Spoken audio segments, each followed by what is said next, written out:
नहीं उठाते हैं। रोते बच्चा तो मां के पास ही दिया जाता है और मां ही संभाल पाती है। पहली शिक्षिका है, मां से ही सीखता है, मां के साथ ही वो अपने दुनिया में आता है, बल्कि 80% क्षमताओं को लेकर के। उसका पूरा का पूरा मस्तिष्क का विकास 80% हो चुका होता है जब वो उस दुनिया में पहली सांस लेता है।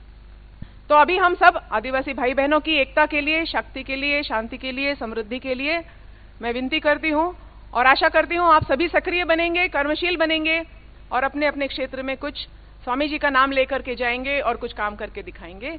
जय हिंद।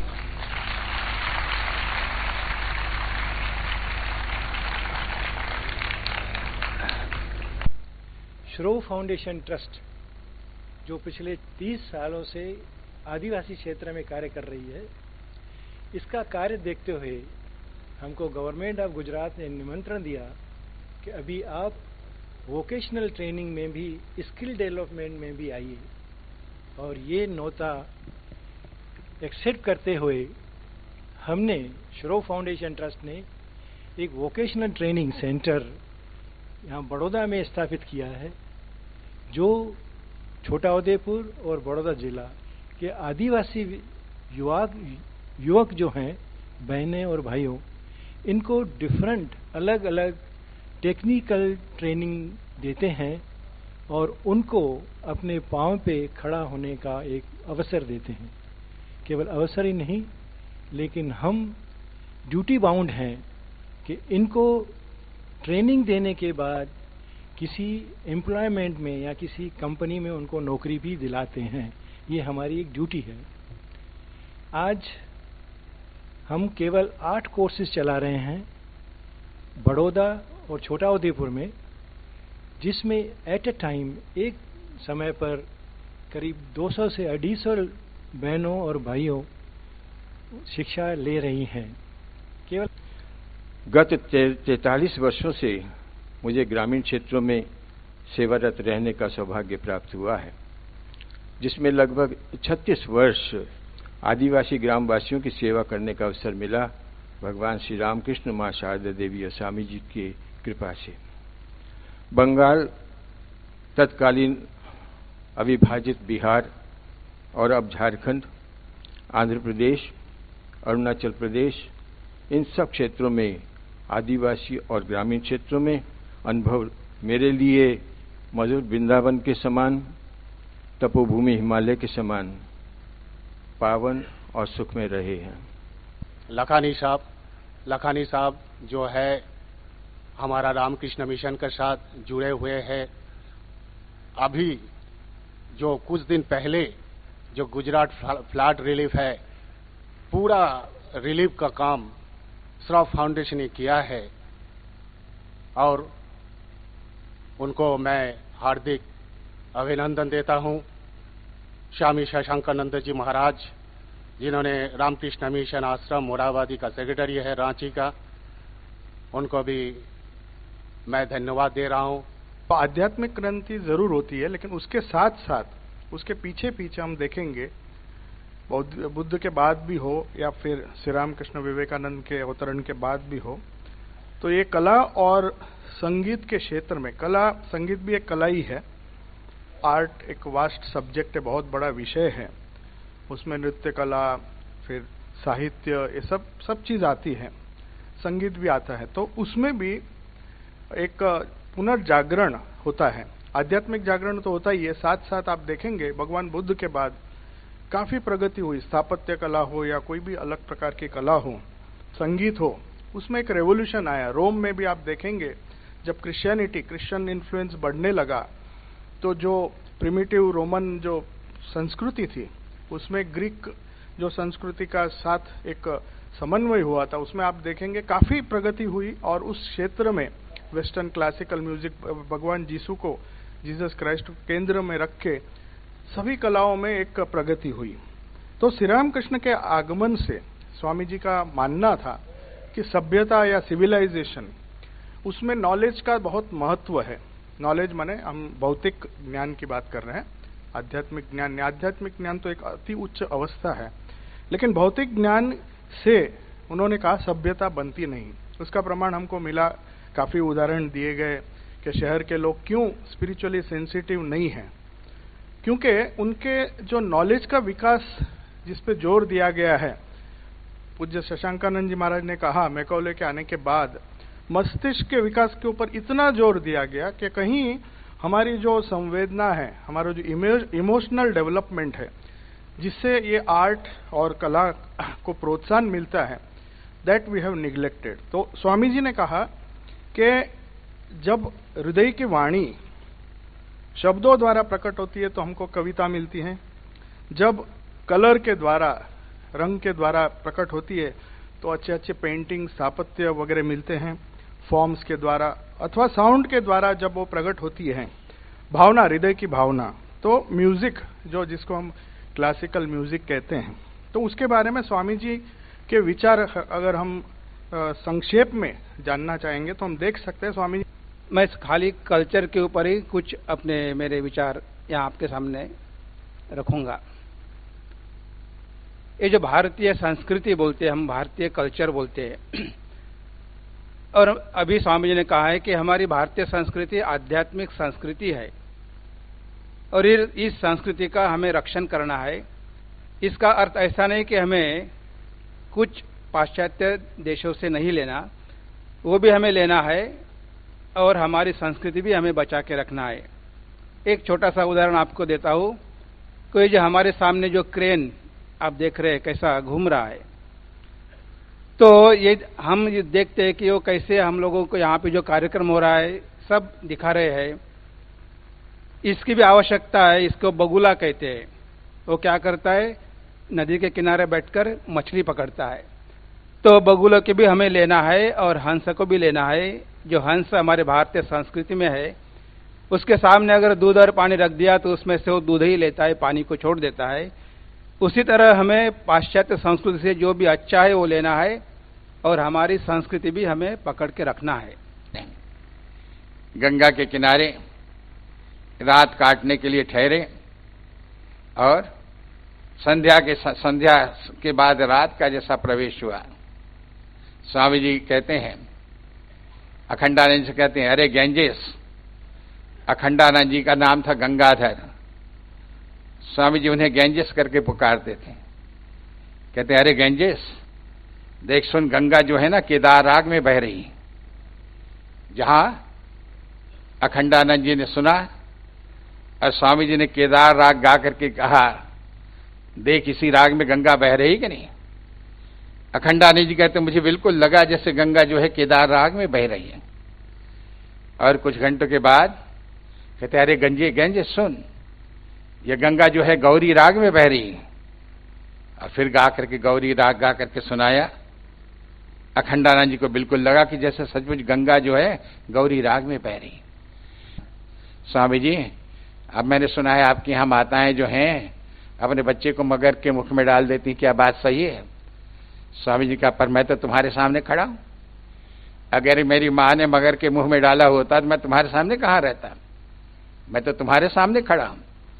बाद में स्वामी जी जरा मुस्कुरा के कहते हैं, हो सकता है मेरी मां ने मुझे मगर के मुंह में डाला हो, पर मैं शायद इतना मोटा था कि मगर मुझे चबा नहीं पाया, इसीलिए मैं तुम्हारे सामने उपस्थित हूं। ऐसे विवेकानंद किस तरह वे साहित्य की सर्जना भी करते हैं। जो वीडियोग्राफी और ऑडियोग्राफी हो रहा है, उसके माध्यम से ऑनलाइन जीवंत प्रसारण वेबसाइट के माध्यम से बहुत सारे लोग ये देख रहे हैं, उन लोगों का भी मैं आभार प्रकट कर रहा हूं।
किया जाता है, बहुत जोर से खेलते हैं, बहुत उमंग में खेलते हैं, बहुत आभूषणों के साथ अलंकृत होकर खेलते हैं, नाचते हैं और खाम खाते हैं, पूरी पूरी रात चलता है.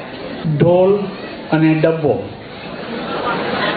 ધરમપુરથી 50 કિલોમીટર દૂર મહારાષ્ટ્ર અને ગુજરાતની બોર્ડર પર કુકણા અને વારલી આદિવાસી લોકોની વસ્તી આવેલી છે.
स्वामी जी की जीवन गाथा आओ हम सब गाएं। ये है भारत भाग्य विधाता, इनको गले लगाएं, इनको गले लगाएं।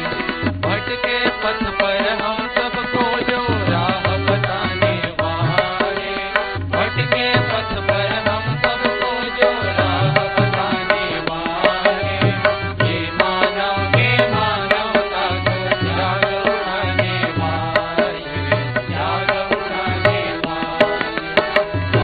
જે કાલે બપોરે પૂના ઇન્સ્ટિટ્યૂટના જે બાલક સંઘના બાળકોએ અદ્ભુત યોગાસનો કર્યા, એ નાનકડા બાળક, એ બાળકને તો તમારા બધા વતી હું ખૂબ ખૂબ ખૂબ અભિનંદન આપું છું.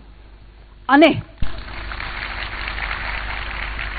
આ 5 પ્રકારની જે ધારા, એ તો આપણી સંસ્કૃતિ છે. આપણી સંસ્કૃતિ એટલે શું? આપણી સંસ્કૃતિ એટલે ચૈતન્યનો અસ્ખલિત વહેતો પ્રવાહ. અને એ ચૈતન્યના અસ્ખલિત વહેતા પ્રવાહની અંદર આ બધી જ ધારાઓનો સમન્વય થયેલો છે.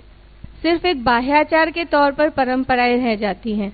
तो एजुकेशन की जो भूमिका है वो मान्यताओं को सही अर्थ में समझकर उनको परंपराओं के निर्वहन करने में सहायता मिले, ये भूमिका शिक्षण की रहती है।